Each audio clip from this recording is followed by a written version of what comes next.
So if we open the mouth, you'll see that birds have tongues just like we do, and in fact their tongues are often quite specialized. They can be barbed, they can help hold insects or spear insects if they're a woodpecker, but they also at the top of their mouth have this little slit. You can see that they're called a choanal slit.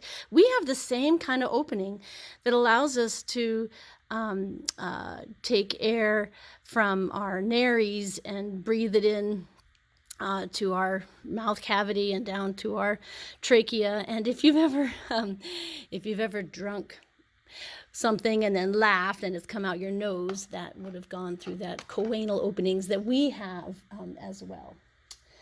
Okay, let's look at the bottom end of the bird here. We're going to look for the other end of the whole digestive tract, and it's pretty easy to see right here.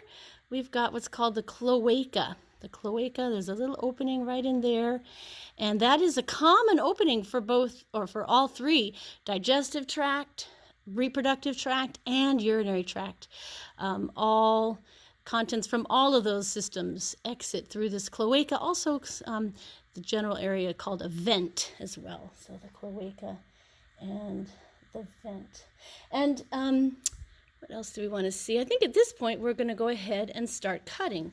And so to do that, I want to clear away some of the feathers and expose what you've probably all noticed before if you've ever carved a turkey.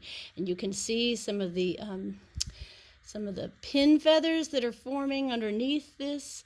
That are not quite mature as feathers yet. And you could also see very prominently the keel on the sternum. That's this bone running down here. And then a pretty big muscle on either side. The pectoralis muscle is what we're seeing at the surface here. So we're going to follow this muscle down to a kind of a point at the bottom of the sternum here. And that's where we're going to make our cut. Eventually here, so take away some of those feathers, and then you can really see a prominence there below the sternum. So I'm going to make a cut right there. And then we're going to basically kind of peel back this area. Now the muscles of the chest is something that we'll talk about perhaps at the end of this, but with the two muscles that we want you to know about are the pectoralis, which you can see on the book behind us here. Almost. Let me change this view. That's basically the breast muscle. When you eat breast meat on a turkey, it's this muscle right here, the pectoralis. And then deeper than that is something called the supracoracoideus,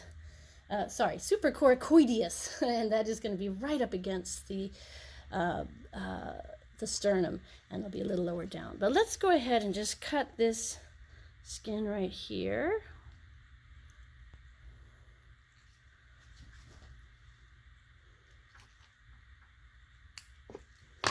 And then we can start to kind of pull up on this whole rib cage, and it's a little sloppy, but if I can just cut back a little farther here, we'll be able to see the body cavity by kind of lifting up this muscle. And you can see the fascia, which is, we have the same thing, connective tissue that connects the skin to muscle. So we're going to just make more of a little cut here and up here.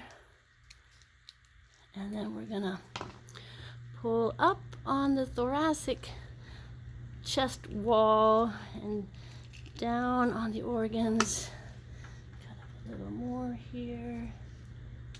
Be able to see what's going on.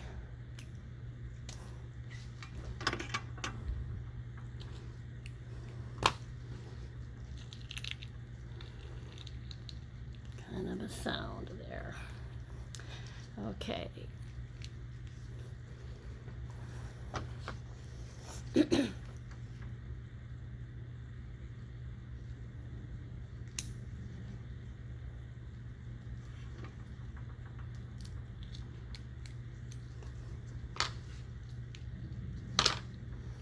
And be able to see the organs of the abdominal cavity, and the body cavity in general, really. Okay, so here we've got very prominently the heart right here. That's the four-chambered heart, just like us. It's big relative to the body in a bird. And then just below that is the liver. Often when you cut into a animal, the biggest organ you see in the main body cavity is the liver. Such an important role. I'm going to drain out some of this fluid here. And then we're going to take a little pause, and we'll resume in just a moment here. Change my glove.